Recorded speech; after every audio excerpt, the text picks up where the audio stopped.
जो मनुष्य इस लोक में रसोई बनाता है गाय के लिए पहला ग्रास नहीं निकालता। देखो कितना सुंदर हमारे सनातन धर्म की मर्यादा है। दरवाजे पर एक गऊ बंधी हुई है, आप पहला ग्रास गऊ के लिए, ना गऊ है ना ग्रास है, कुत्ता है और सब ह्रास है।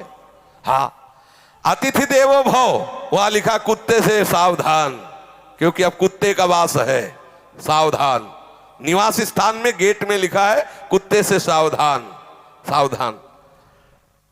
यहां वर्णन कर रहे हैं श्री शुकाचार्य कि इस लोक में जब आप भोजन बनाते हो तो एक रोटी गाय के लिए निकालो, कुछ टुकड़ा कौवे पक्षियों के लिए निकाल दीजिए, अतिथि के लिए। आप गृहस्थ हैं तो इंतजार 1-2 मिनट दरवाजे पे निकल के देखना चाहिए, कोई भूखा कोई अतिथि। अगर ऐसा आप भाव रखेंगे तो आप अपने धर्म का पालन कर रहे हैं। ठाकुर जी का भोग लगाए बिना तो पाओ ही मती, अगर ठाकुर जी का भोग लगा दिया तो सब पूर्ण हो जाएगा। जो यहां पंच महायज्ञ के भागियों को बिना भोजन दिए स्वयं भोजन पकाते हैं खाते हैं, वो क्रमी भोजन नामक निकृष्ट नरक में गिरते हैं। गीता में भगवान ने कहा है जो मुझे बिना अर्पित किए हुए पाता है वो पाप खाता है। यही है पाप। चाहिए क्या चला जाता है? भगवत नाम कीर्तन करते हुए, भगवत चर्चा सुनते हुए आप प्रभु का भाव रखते हुए रसोई मनिया कीजिए। एक रोटी गाय को निकाल दिए, थोड़े टुकड़े ऐसी जगह फेंक दो जहां गिलहरी है, चिड़िया है, कौआ है ये पाएंगे, चींटी है ये पाएंगे। अतिथि के लिए आप भाव करो। अब रसोई तो है नहीं कि उसमें 5 कवल निकाल करके और घी बूरा से बोर करके अग्नि को आहुति दे दे तो गैस से बुझ जाएगी। अगर उसमें घी बूरा की रोटी डाल हवल करोगे तो बुझ जाएगी। बड़ा समय कलयुग का विपरीत आता चला जा रहा है। पर सबका सार है कि आप प्रभु को भोग लगा दीजिए। और कभी कोई भूखा कोई अतिथि ऐसा 1 मिनट के लिए कर्तव्य होता है, आप भोजन पाने के पहले दरवाजे पर देखें कोई ऐसा आसपास अतिथि तो नहीं। 1 लाख योजन का लंबा चौड़ा एक कीड़ों का कुंड है, उसमें उसको फेंक दिया जाता, खाओ कीड़े, फेंक दिया गया उस कुंड में। अब आप ऐसे करता है तो हजारों कीड़े उसके जाते हैं। जो बिना भोग लगाए, बिना किसी गाय आदि के लिए बिना अग्रासन आदि निकाले केवल भोजन अपने लिए पकाता है, वो पाप है, वो उस अपराध का भागी बनेगा। अब उसके जब पापों का प्रायश्चित हो जाता है तब उसे वहां से निकाला जाता है। श्री ध्रुवदास जी ने भी लिखा, बिना भगवान को अर्पित के, प्रियालाल को अर्पित के पानी भी मत पिए। क्या जाता है? जल लिया, राधा वल्लभ लाल की जय, निर्दोष हो गया, पी लीजिए। ये सृष्टि प्रभु की है। राजन जो इस लोक में चोरी करता है, जबरदस्ती संपत्ति छुड़ा लेता है, या अपने को ऊंचे कुलों में जन्मा हुआ मान करके बिना आपत्ति के नीच कर्म करता है। देखो गोस्वामी जी ने लिखा, यदि आप भजन नहीं करते तो आप कोई भी हो, हरि भक्ति विहीन जीवन मुर्दे का जीवन है। जिन हरि भगति हृदय नहीं आनी, जीवित सब समान ते प्राणी। कोई भी हो, यदि इस लोक में कोई पुरुष काम से पीड़ित होकर के शास्त्र की मर्यादा का त्याग कर, अरे किसी भी जाति का कोई भी हो, कैसे भी हो, केवल हमें काम भाव की पूर्ति करनी है, अगम्य पुरुष स्त्रियों से व्यभिचार करता है, उसे यम पुरुष तप्त सूर्य नामक नरक में ले जाते हैं।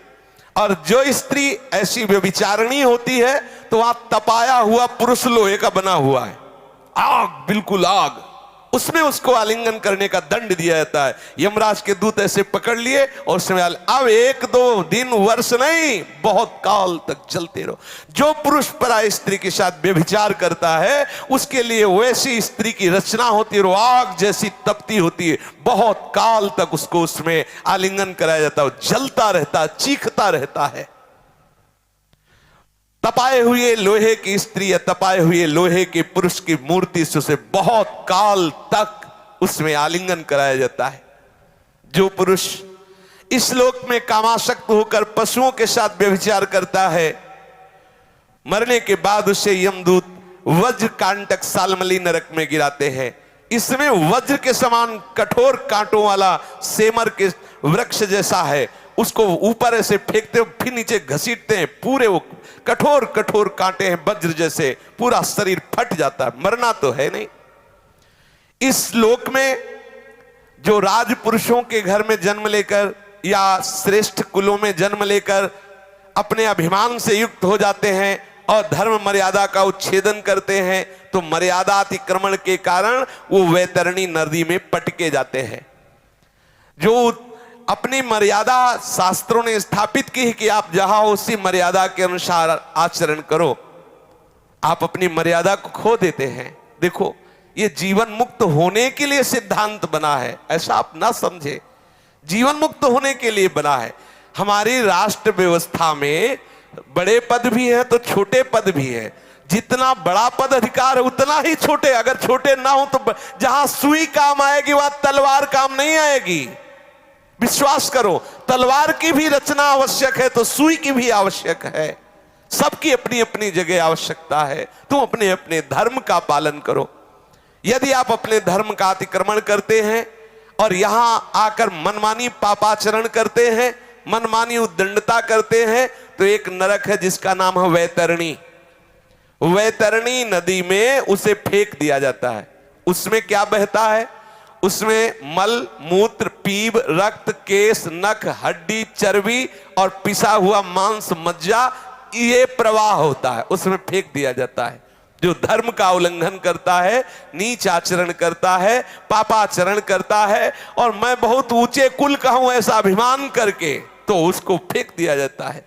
और वहां बड़े बड़े जहरीले जीव हैं, वो बार बार मलमूत्र, पीव, रक्त, केस ऐसे करता है, उसी को खाता है, उसी में डूबता है और जीव उसको काटते हैं। पाप के कारण वो भयंकर कष्ट पाता है, पर उसके प्राण नहीं निकलते, वहां मरना नहीं, वो दुर्गति को भोगता है, बार बार रोता चिल्लाता है। कौन सुने उसकी?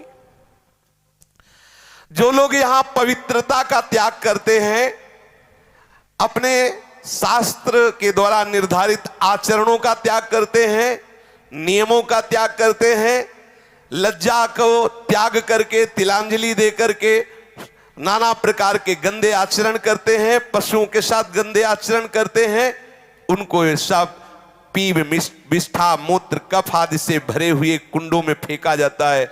इसे पुयोद नमक नरक कहते हैं। पुयोद वो शाविनी घृणित वस्तुओं के बीच में बहुत काल तक सड़ता रहता है। यहां जो अपने को उच्च कुल का मानते हैं, कुत्ता पालते हैं, देखो शास्त्र में पहले से लिखा हुआ, देखो कुत्ता द्वारपाल की तरह दरवाजे में है, उसको भोजन दो, उसको रखो। अब वो रसोई में जा रहा, जामन आ रहा, लग शंका कर रहा, तुम्हारा मुंह चाट रहा है, अरे भाई थोड़ी तो मर्यादा रखो। व्यवहार का सब में भगवान है, पक्का है। लेकिन देखो, जब आप शौच करते हो तो आपका ही शरीर है, आप फिर माटी लगा के हाथ क्यों धोते हैं? सोचो आप, बोले सर्वम खलविदम ब्रह्म हो, तो शरीर तो मेरा ही है, लेकिन जब सोचते हो तो उसे फिर हाथ लगा के धोते हो। ऐसा नहीं कि उसी से हो सकता है वैसी भी आदतें हो गई हो कि उसी हाथ से भोजन पालो जाए, ऐसा भी हो सकता है, क्योंकि अब ज्ञान ही खत्म, पशुता आती चली जाए। किसी ने बताया था कागज से पोंछ लिया जाता है, पानी की जरूरत है नहीं। किसी ने, अब हमारे तो समय से अभी तक ऐसा कोई संयोग पड़ा नहीं, लेकिन लोग ऐसा बताते हैं कि अब एक और विधान चला है, कुछ कागज जैसा होता है, बोले उसे पोंछ रहे। भगवान कैसी है? हाँ, टिश्यू पेपर कह रहे हैं। हाँ, तो जो ऐसे अपवित्र आचरण करता है कुत्ता, देखो यहां कुत्ते के प्रति द्वेष भाव नहीं है, लेकिन आप ठाकुर के लिए रसोई बना रहे हो, ठाकुर सेवा विराजमान है, आप पवित्र, तो आप ऐसा नहीं है कि ये, हाँ उसको रखो, दरवाजे पे रखो, खवाओ पिलाओ उसे, वो द्वारपाल है, उसे खूब सेवा करो, हम इसमें कोई निषेध नहीं है। लेकिन उसको, हाँ अब वो मुंह में चाट रहा है, अब अरे थोड़ा तो ब्रह्म ज्ञान से नीचे उतरो, थोड़ा तो नीचे उतरो। हाँ, अब वो रसोई की सामग्री तैयार हो रही, वही रसोई की दीवार में लघु शंका कर रहा है, वैसे थोड़ा सावधान रहो।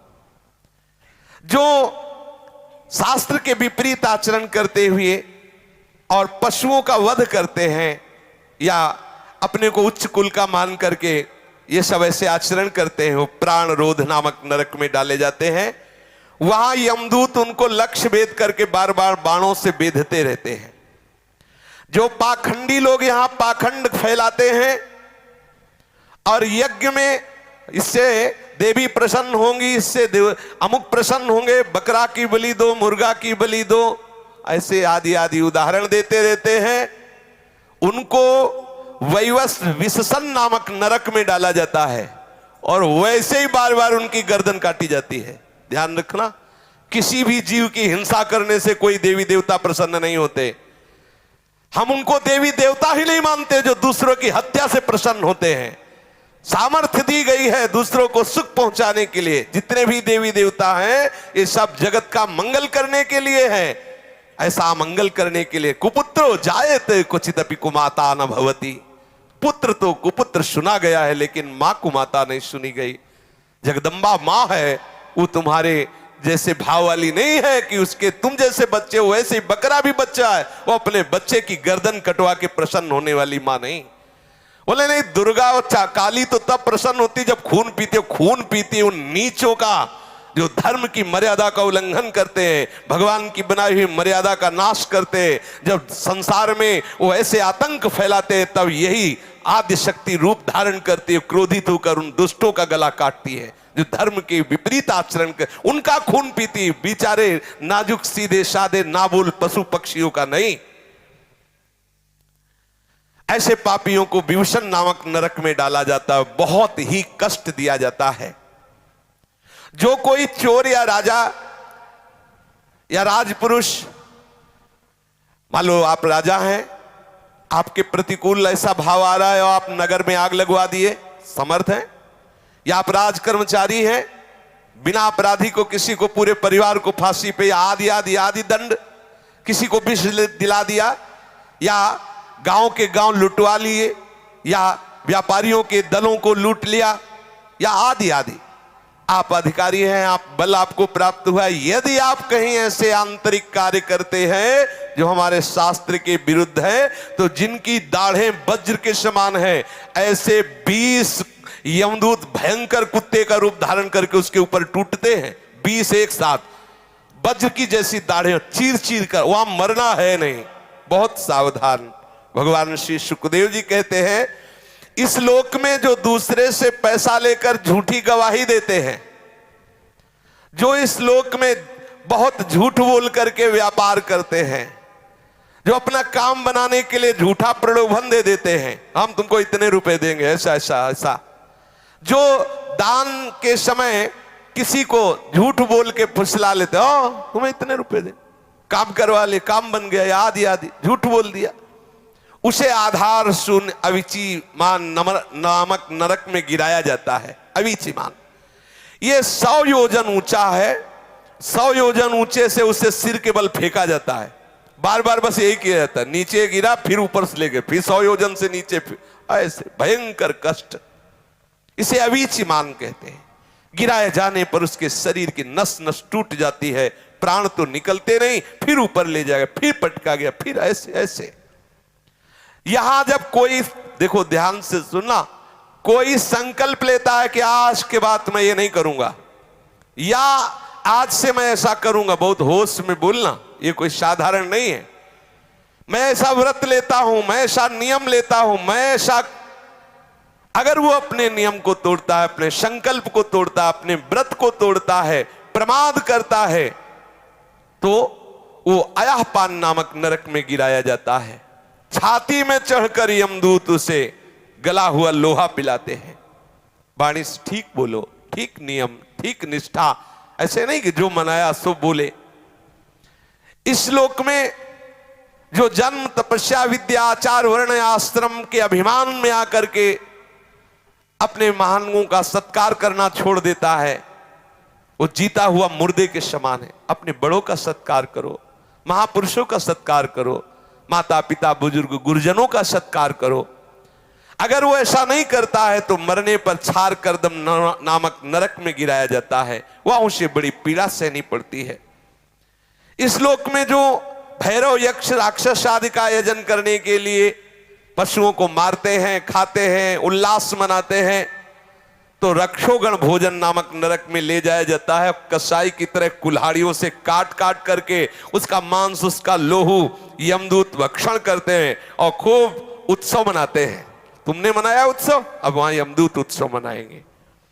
इस लोक में जो वन या गांव के निरपराध जीवों को पहले फुसला कर बुलाते हैं, ले ले, और फिर उसे फंसा लेते हैं और फिर उसे छेड़ते हैं, कांटे से ऐसे बेधना, रस्सी से बांधना, खिलवाड़ करना, मारना, पीट। तुम्हारा तो खिलवाड़ हो रहा है, वहां वो मर रहा है, वहां उसको भयंकर कष्ट हो रहा है, तो ये अपराध बन रहा है। उसे सूल प्रोत नामक नरक में सूलों से बेधा जाता है।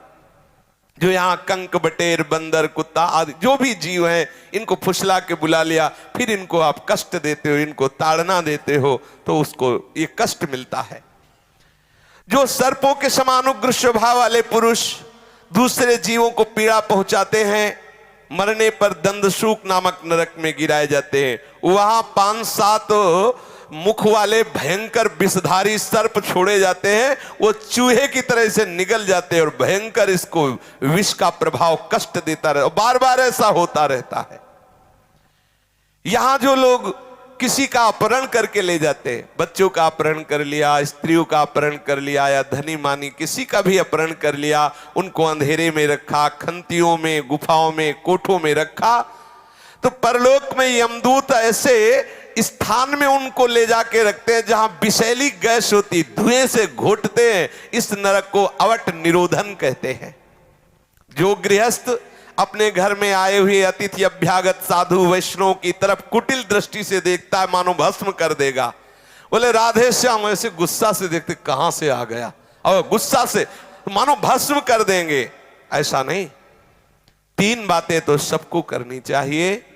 राधे श्याम अर्थात मृदु भाषण, फिर आसन और जल, इसमें किसी का पैसा नहीं लगता।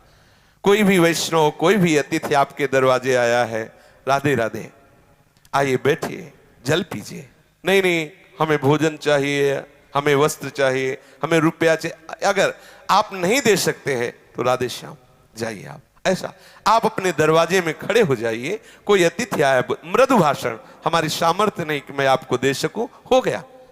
जरूरी नहीं कि आप दे ही, लेकिन आप मृदु भाषण बोल सकते हैं। आप गाली देकर, आप क्रोध दृष्टि से उसका अपमान करते हैं, वो आपके द्वारे अतिथि आया है, भिक्षुक आया है, ये आपका भयंकर अपराध बन गया। अतिथि का अनादर करना कहीं भी शास्त्र में नहीं लिखा। आपके दरवाजे आया है, आप मृदु भाषण तो कर ही सकते हैं ना, आप ऐसे तो कर ही सकते हैं कि हमारी सामर्थ्य नहीं, मैं आपको दूं, बस मृदु भाषण बोल दीजिए। आप उसको गाली मत दीजिए, आप उसका अपमान मत कीजिए, आप ऐसी दृष्टि से मत देखिए। अगर आप ऐसा करते हैं, मानो उसे भस्म कर देंगे, तो जब उसका शरीर छूटता है तो उस पाप दृष्टि के कारण गिद्ध, कंक, काक और बटेर जैसी वज्र की कठोर चोंच वाले पक्षी नरक में छोड़े जाते हैं और वो उसको नोचते हैं। इस नरक को पर्यावर्तन कहते हैं। इस लोक में जो व्यक्ति अपने को बड़ा धनवान समझता है, अभिमानवश दूसरे को नीच समझकर उनका अपमान करता रहता है और धन के व्यय और नाश की चिंता में ही रहता है, तनिक चैन नहीं मानता, बस धन, अधिक से अधिक धन बढ़े, चाहे किसी की हिंसा करानी पड़े, चाहे जो भी जैसे भी व्यभिचार से आवे, जैसे भी आवे, वो तरह तरह के पाप करते हुए जो धन एकत्रित करने में ही बुद्धि लगाए रहता है, वो नराधम मरने पर सूची मुख नरक में गिरता है।